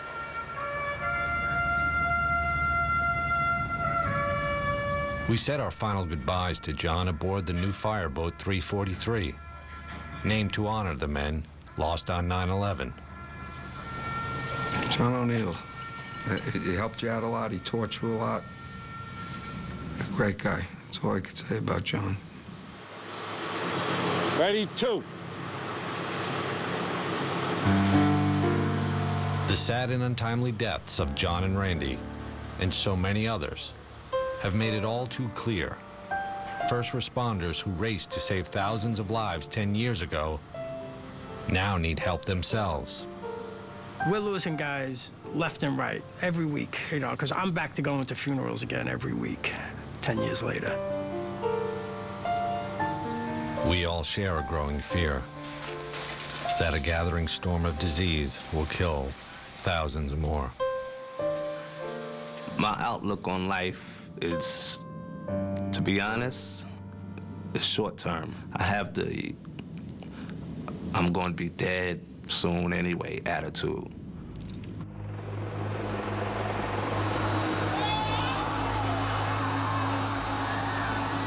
In a heart-stopping 10.5 seconds, the trade towers disintegrated. Lead from 50,000 computers, mercury from 500,000 fluorescent lights, countless shards of glass, carpeting, plastic, asbestos, all of it pulverized into a superfine, toxic dust.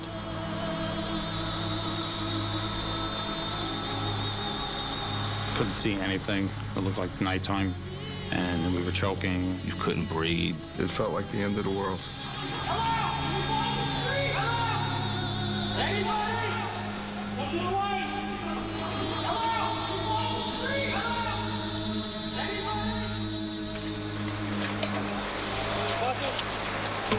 We attacked that 10-story pile of debris, thinking hundreds, maybe thousands of people had been buried alive. You're looking for the people who are trapped under the pile.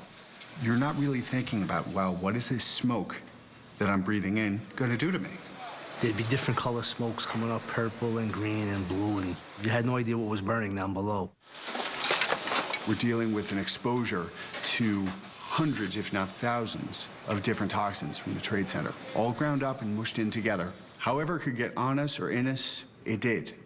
2 days after the attacks, the Environmental Protection Agency said firefighters should be wearing respirators. Even better, that's what these are all about. And it's important that they wear them. But at the same time, EPA Chief Christine Whitman assured us the air was safe. We have not seen any readings that indicate a health hazard.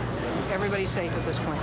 And 2 weeks later, we were told again, we shouldn't worry. The air quality is safe and acceptable. As we searched for survivors, we never heard a stern warning the air we were breathing was a dangerous, even deadly toxic brew. Only thing that I remember them saying about the air quality is that there was nothing to worry about. We had no mask. We had nothing. Eventually, they handed us all paper masks. That were totally useless. After 20 minutes, it's clogged up, it's sweaty, and you want to take it off. A few weeks later, I ran into a respirator mask with the charcoal filters. Couldn't even find refills for it. When the federal government announced that it was a safe site and that we didn't have to worry about any toxicity, we were not believing of that statement.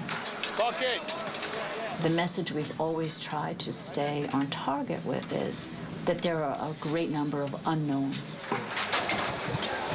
The fire department first noticed something was wrong a month after the recovery operation began. Hundreds of firefighters coming off the pile told doctors they could barely breathe. we started having units come down here for a full exam. Great, excellent, just like that, quick. Great, just like that, continue to push, 3 more seconds. There was a huge drop in pulmonary function after 9/11. On average, those exposed to ground zero toxins had lost 12 years worth of normal lung capacity in just 1 year. No one knows for sure how many deaths have been linked to the toxic pile. The fire department puts the numbers at 50 to 100. The Firemen's Union insists they're much higher. That number we know will grow because as the years go on, we are still seeing the impact of that day on our members. I personally would like to see all those politicians go into those hospital rooms today and say sorry to all the first responders who are now dying one by one because the air was not safe. A new federally funded fire department study conducted over 7 years claims firefighters who responded to the World Trade Center are suffering an increased rate of cancer. My friends are getting sick. My friends are dying. And I get to wake up every morning and wonder, is today the day the shoe's going to drop on me? After years of delays, Congress passed legislation to help those who are sick and dying. While respiratory and mental health conditions are covered, cancers are not. Congress had relied on an earlier study that failed to make the link between cancer and ground zero toxins. Bucket! Firefighters feel abandoned. You want to say they're the forgotten heroes.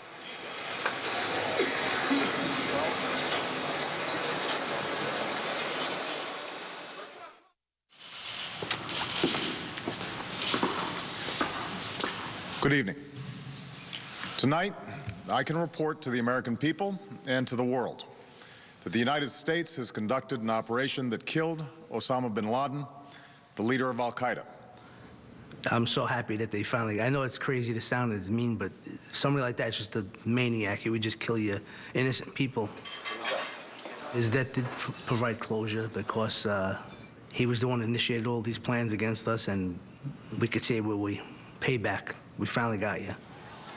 10 years on, Tommy Spinard still loves what he does. He and Steve Rogers are training the next generation of firefighters how to handle the next 9/11. All units, evacuate the building. We got an aerial of this? Joseph Pfeiffer, Chief of Counterterrorism and Emergency Preparedness, is making sure our new firefighters are well equipped to handle any emergency. Today we developed an electronic command pad that's able to track where we deploy units, and we share information amongst fire and police and New York City government, state, and for the federal government. That's a critical lesson that's been learned the hard way from 9/11. At the World Trade Center site, Chief Pfeiffer stands on the very spot where the towers fell, the sacred ground where so many were lost, including his brother Kevin. With all the memories of the people that died here, we hope for the future. A future that involves all of us. So, who's going out tonight? It was very rough for me. You know, I went back to the counseling unit. I'm getting some of it finally to where I could put on the back burner. It makes me feel better. Last year, I started going back to counseling. It helped me out a lot this time, so it eventually worked for me. Can you do eat? We hope we're around long enough to watch our families grow.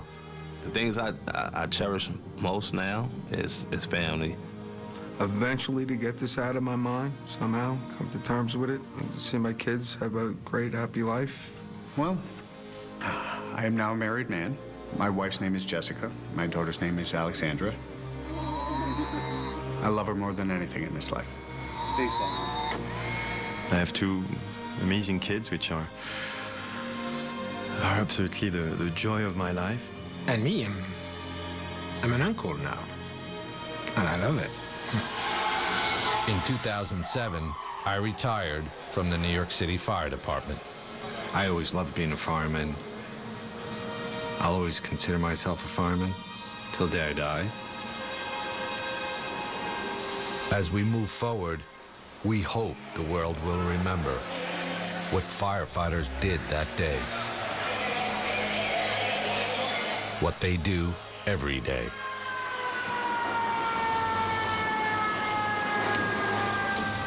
It's about firefighters. People who suddenly, without wearing a magical cape, just rush into a building on fire. 343 members gave their lives up to rescue others. And they were all heroes, all those guys. If it happened again, we would be down there again. We don't leave people. I think that the legacy of 9/11 is one of bravery, human spirit, overcoming adversity. You look at all those people who lost their lives, and they were going to help people. So it has to be a positive. Yeah. Feels good, though. But Tony might have said it best a decade ago, when the boy became a man on 9/11.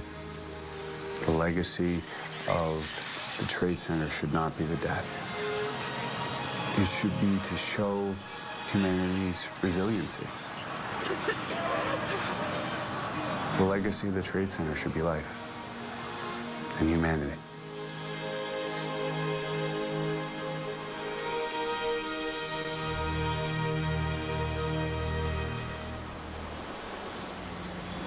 What we witnessed here on 9/11, the unwavering humanity of the firefighters and all the first responders, we still see every day. They represent the best of us. Their sacrifice is woven into our history. Now a new chapter is being written. We're on the 30th floor of 4 World Trade Center. It's just one of the new buildings under construction at this historic site. Transforming this hallowed ground once again into a living, thriving center of global commerce has posed unique challenges. Honoring history while reinventing the future is never easy, but it's the challenge we must continue to meet. I'm Robert De Niro. Good night. The valley is hushed, and the flowers are all dying. The meadow here is white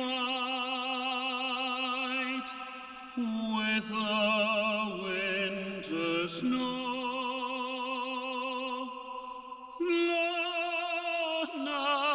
As I stand in the place where Danny's lying, I say a silent prayer.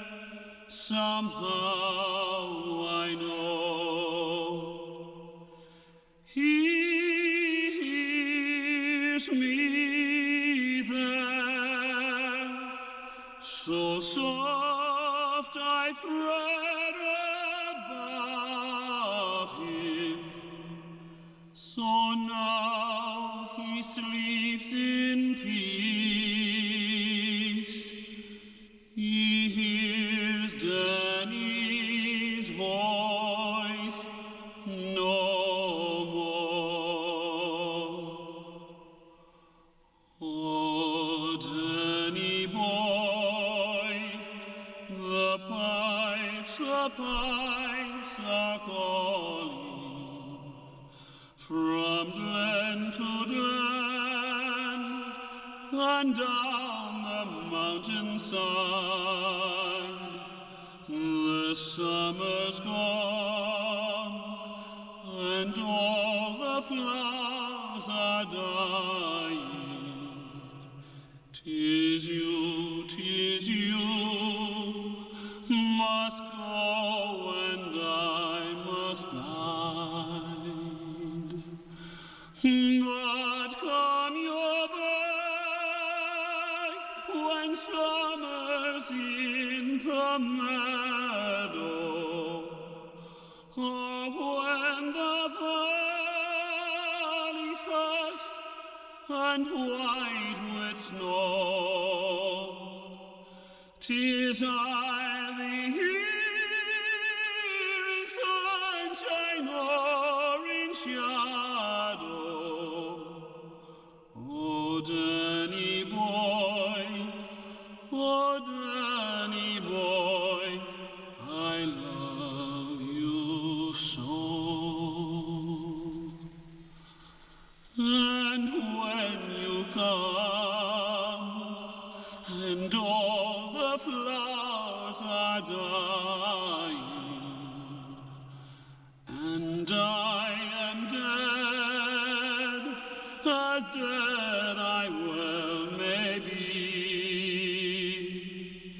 you'll come and find the place where I am lying,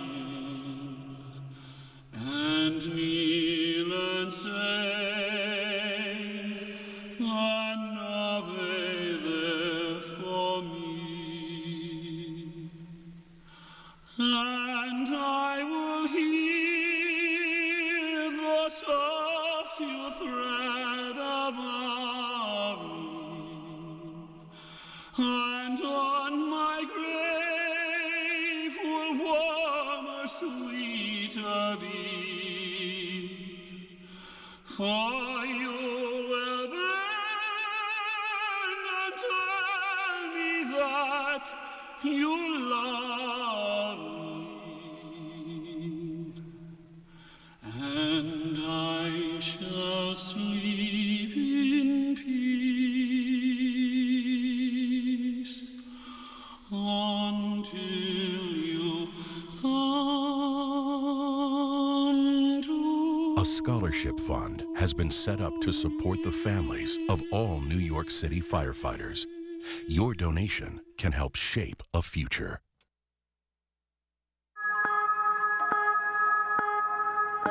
The 9/11 Memorial will honor my partner and the officers who responded that morning. It's for my brother. And my 343 brothers who didn't make it. It's about hope for the future. So we always remember September 11th. For my husband who never came home. And the first responders who saved my life. This shows the world that we can rebuild. That we are united. And that we are strong. Because the best of humanity can overcome the worst hate. It's for all the heroes like my dad.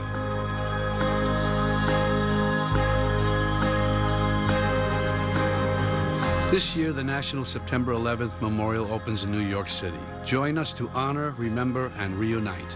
To learn more or to reserve your visit, go to 911memorial.org.